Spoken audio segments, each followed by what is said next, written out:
ইসরায়েলের প্রধানমন্ত্রী Benjamin Netanyahu বলেছেন, ইরানের বিরুদ্ধে যুক্তরাষ্ট্র ইসরায়েলের যৌথ বোমা হামলা অব্যাহত থাকবে এবং ইরানিদের জন্য নতুন কিছু মুহূর্ত ঘনিয়ে আসছে। ইরানের ব্যাপক হামলার পরে বার্তা দেন তিনি।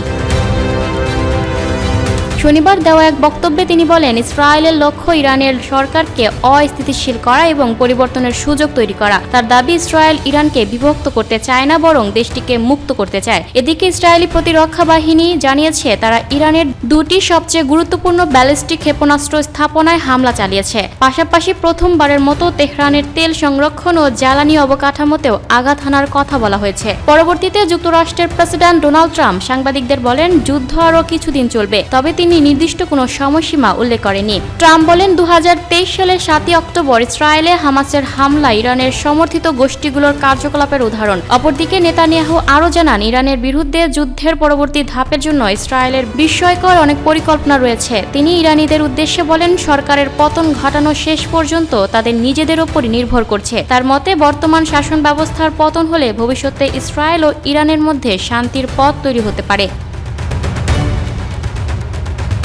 Lucky Akter, people voice television, Dhaka.